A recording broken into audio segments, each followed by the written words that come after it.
Hey guys, this is a video I've held off a long time for making. I knew it was probably going to have to come sometime, but I was holding off as long as I reasonably could.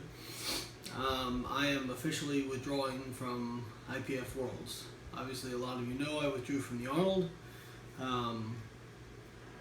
and I've not been able to get over the issues I've had. So, for those that aren't familiar, in January while I was on vacation, going back, all last year I kind of struggled through back injuries. And I was injured before the Arnold, I was injured before Worlds, and I was injured before Nationals. And I still managed to do very well, win the Arnold and win Nationals, and get silver medal at Worlds with a squat record. I never was completely healthy, and so going into my off season, because I always love to train, I really ramped down my training. I didn't deadlift for about 6 weeks, and I only squatted twice a week, and bench pressed twice a week, and really felt a lot better, and was starting to get ready for the Arnold. And in January I was on vacation with my family, and I've always had a little bit of hip shift to the left side, and this is probably stupidity on my part, but it had never caused me problems, and I didn't really think about it. I have one leg longer than the others, by a full centimeter that has been confirmed by a physical therapist, and I figured that was just how my body put kind of even pressure. And I was squatting, and I was using a very, very whippy bar, and I got into the hole, shifted more than usual, and just flared it up, and really painful when squatting, really painful in this left hip. Like an 8 out of 10, 9 out of 10 even. When it was fully flared up, when I was trying to work through it, I mean, my whole side of my leg would be in pain, and I would have to literally limp around the gym because I couldn't bend my knee. For whatever reason, that I guess it was more about the hip flexion. So I obviously, it was, first thing I did was get an MRI on my hip. And it was normal. There's no tear. There's nothing structural. And it was diagnosed by my orthopedic as as hip bursitis, of the greater trochanter. So trochanter bursitis. But you have a bursa sac that sits on your hips, and there's the tendon slides over that. And pretty much didn't bother me too bad in my day-to-day life. Especially when I rested it. And so at that time I was still trying to make the Arnold. I had a cortisone shot, and the orthopedic thought that would give me a lot of pain relief and allow me to get to the Arnold. It didn't do anything.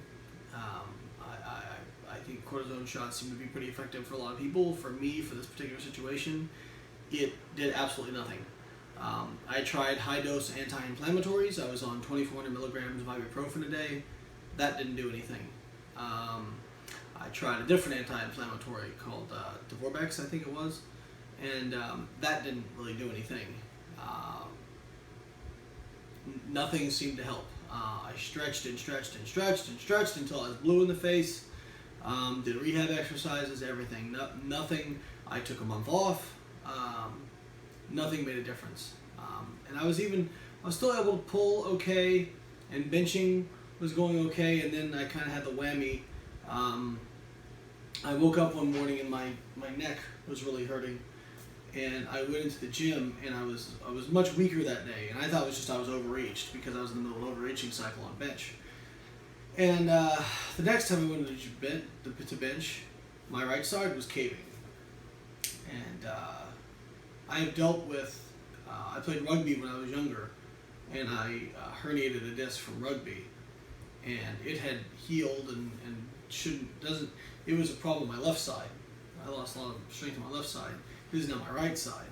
So apparently I have a new herniated disc in my neck. I'm not sure what from, if it was from sleeping on it wrong repeatedly or what have you, but it is affecting the nerve that runs to my right tricep.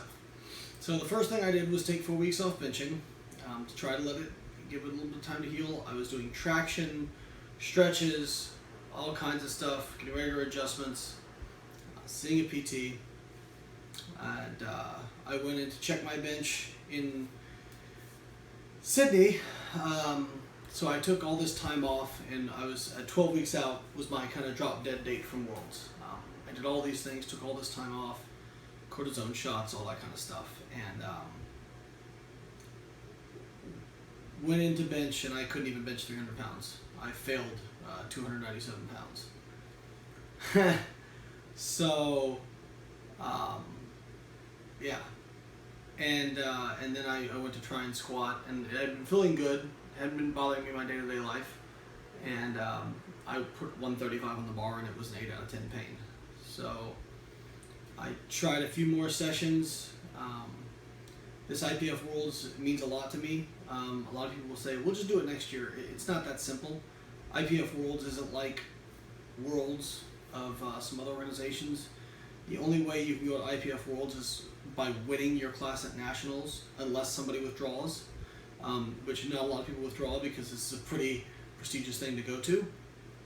And so I really wanted to go. My parents have never seen me compete in powerlifting. I wanted to give them that opportunity. And it was in the US, which it's only here every few years, and I wanted to do that. I'm 34 years old. I'm not ignorant to the fact that at a certain point my progress will just start to decline, probably faster in powerlifting than it will in bodybuilding. And so I wanted to give it a really good run for Worlds, and let my parents be able to see it and be in the US, and a lot of my friends come. And further, I'm also not, I'm a confident guy, but I'm not stupid. You know, if Jesse decides to stay in my weight class, I believe I can get stronger. I believe I can hit more PRs. I believe I can come back. But it's very unlikely I'm ever going to be able to beat Jesse Norris. And Jesse's, I think he's 10 years younger than me, so it's not like I'm going to outlast him either. So this was, I thought, my last really good chance to go to Worlds. And so, yeah, I'm just really disappointed right now. I realize I don't have cancer. I'm not dying, or nobody in my family's sick or anything like that, but this has been a struggle for me to accept. And I guess maybe one of the problems is I have fought through so many injuries. I've fought through really bad back pain, and I guess maybe I had too much faith in my ability to recover and do this meet. As of now, I have no timetable for my return.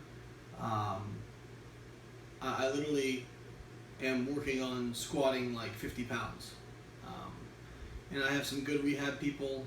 I'm going to see a neurosurgeon to make sure that I don't need surgery on my neck. I really don't want to do that. I've heard very conflicting reports on the effectiveness of spinal surgery for herniated discs. If I can avoid that at all, I definitely will. As far as my hip goes, I'm not even convinced it's bursitis, to be honest, because if it was just inflammation, cortisone shots should have really taken care of that, and they didn't, and high-dose anti-inflammatories didn't, and so I'm pretty skeptical of that, whether it's actually bursitis or not. One of my rehab specialists, Quinn, he seems to think that actually, because I stretched this hip so much when I got injured, everybody said stretch. He told me to stop stretching this hip, that the fact that I was shifting to the left-hand side was because this hip was more mobile and my body was going in the path of least resistance, which actually we've checked, and this hip is definitely more mobile. So I've been stretching a lot of my right hip, actually, and doing some exercises that he prescribed. I just hit a PR today of a 75-pound goblet squat with no pain. So, you know, we're working on building back up. I still definitely feel something there. He thinks that the tissue is just very sensitive to pain right now, and we just need to desensitize it essentially. So I'm considering stem cell treatment as well as PRP. There seems to be some decent research out there on that. And I'm also doing electrical stim. I bought myself a home electrical stim unit. Bought myself a home traction unit. I mean, I'm one of the most, I don't want to say annoying because I realize people mean well, but people who keep suggesting things and things I should do, I have seen, when they haven't even seen, me or seen an MRI or anything like that, I've seen the specialists in my area. I've consulted with people online. I have done I can, without question, say I did everything I possibly could to be ready for Worlds, and my body just rebelled against me. There's nothing I can do. I did everything I could. I really did, and it's very hard to swallow that and stomach that. But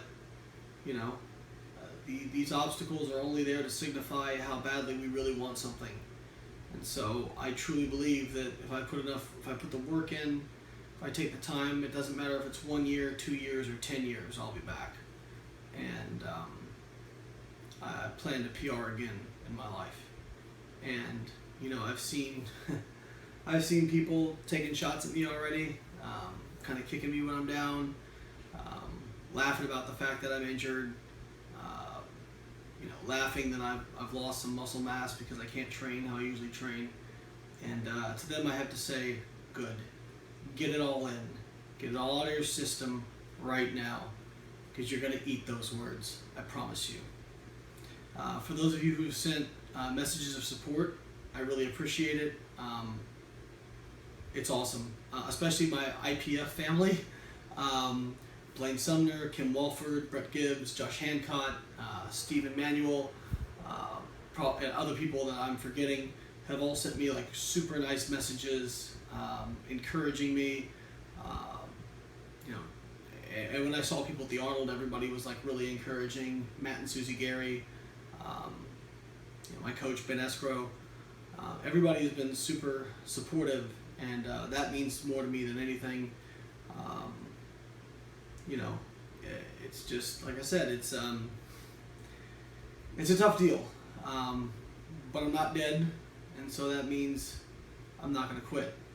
And so watch the rehab. I'm going to be planning to, even as hard as it is for me, because I like to post videos of me crushing PRs on squats, I'm going to talk about my rehab. I'm going to talk about the comeback. I'm going to talk about all the setbacks I get along the way, because I feel like most people are full of shit and only post when they're really doing well, and nobody posts about when they're kind of struggling. So hopefully that'll help some of you guys who are going through the same things as me, and show you that even people who compete at a high level, they go through this stuff. So that video went a lot longer than I intended to, but I had a lot of feels to get out, and I appreciate it, and hopefully I can document this journey and I guess let the comeback begin.